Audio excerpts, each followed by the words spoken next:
সম্মানিত দর্শক যারা ভিডিওটি দেখছেন তাদের সবাইকে আন্তরিক শুভেচ্ছা এবং অভিনন্দন জানাচ্ছি। এটা হচ্ছে আমাদের জগন্নাথপুরের পাইলিগাঁও জমিদার বাড়ি।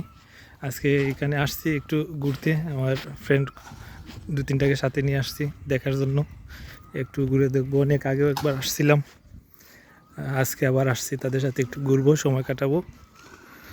খুব ভালো লাগে এখানে আসলে।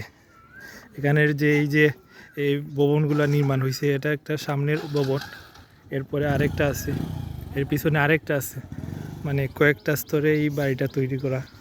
মানে খুব নান্দনিক একটা বাড়ি ছিল, দেখার মতো, দৃষ্টিনন্দন। কিন্তু এটা সংস্কারের অভাবে, রক্ষণাবেক্ষণের অভাবে তার জৌলস হারিয়ে এখন একটা জরাজীর্ণ ভবনে পরিণত হয়েছে।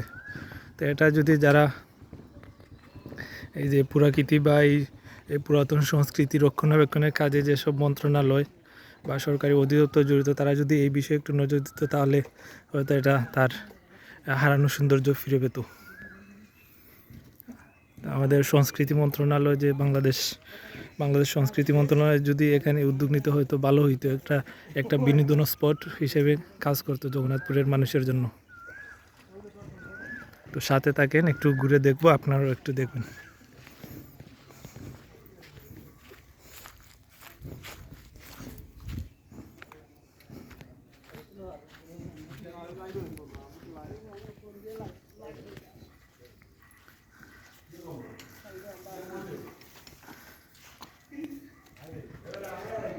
আলী আকবর সাহেব, এই যে আপনারা দেখতে পাচ্ছেন, মাস্টার আলী আকবর সাহেব, সহকারী শিক্ষক প্রাইমারি স্কুলের, ওনার সৌজন্যে আজকে বেড়াতে আসা।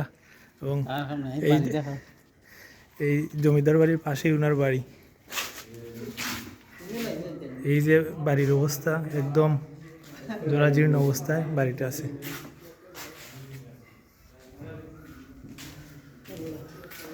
এটার যে নির্মাণ শৈলী, এটা খুবই সুন্দর, দেখার মতো।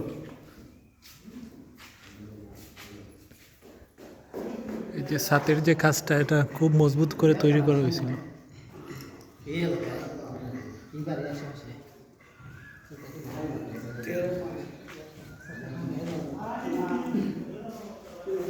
এখানে দরজা জানলা কিছুই নাই, সব লোকজন ভেঙে ছিঁড়ে নিয়ে গেছে।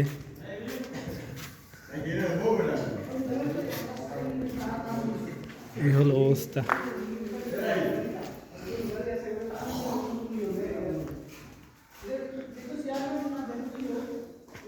রক্ষণাবেক্ষণ করলে হয়তো এটা আরো সুন্দর হতো। এখানে ছাদে উঠারও ব্যবস্থা আছে, পাশ দিয়ে ছাদে উঠা যায়। এটা আমার কাছে মনে হয় এটা ছিল এই কি হল রুম, যেখানে বিচার, সালিশ, বৈঠকখানা ব্যবস্থা ছিল, এগুলাই হয়তো। আর এইখানের ছাদে উঠার জন্য সাইডে দিয়ে একটা সিঁড়ি আছে, এই সিঁড়িটাও দেখার মতো, সিঁড়ি অনেক সুন্দর।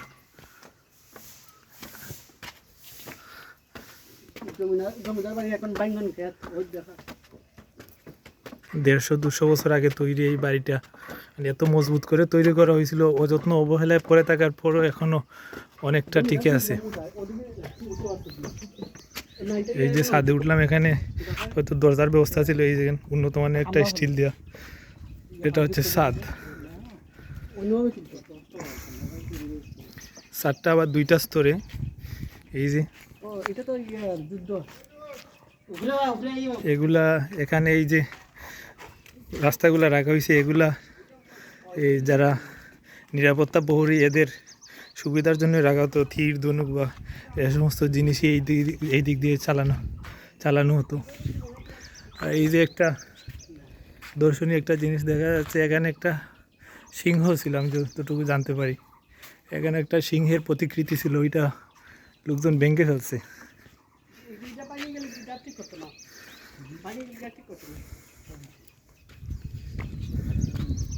শহরের সিস্টেমে গেছে লিজ দিয়ে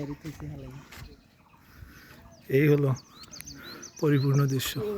ওই যে পুকুর পাড়ের পূর্ব দিকে একটা বাড়ি, ওইটা হয়তো ছিল প্রথম গেট, যেখানে ঢুকে অনুমতি নিয়েই মেইন বিল্ডিং আসতে হতো এটা।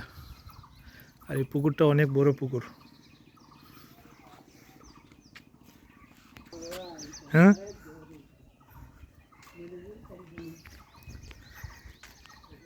এটা হলো জমিদার বাড়ির এই হলরুমের পিছন দিক। এই যে পিছন দিকের পরে ওই যে একটা বিল্ডিং ভাঙাচুরা দেখা যাচ্ছে।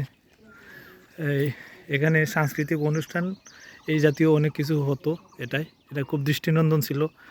উপরে ওই যে মাটির যে টিনের মতো প্লেট থাকে এগুলা দিয়ে স্টিল দিয়ে তৈরি ছিল খুব। এরপরে হচ্ছে গিয়া জমিদার বাড়ির যে ফ্যামিলি লোকদের বসবাসের স্থান সেটা ওইটা দেখা যাচ্ছে না, একটু পরে আমরা ওই দিকে যাব। তারপরে ভিতরে ছোটো একটা মন্দিরও আছে, ধর্মীয় উপাসনালয় হিসেবে এটা ব্যবহার হতো।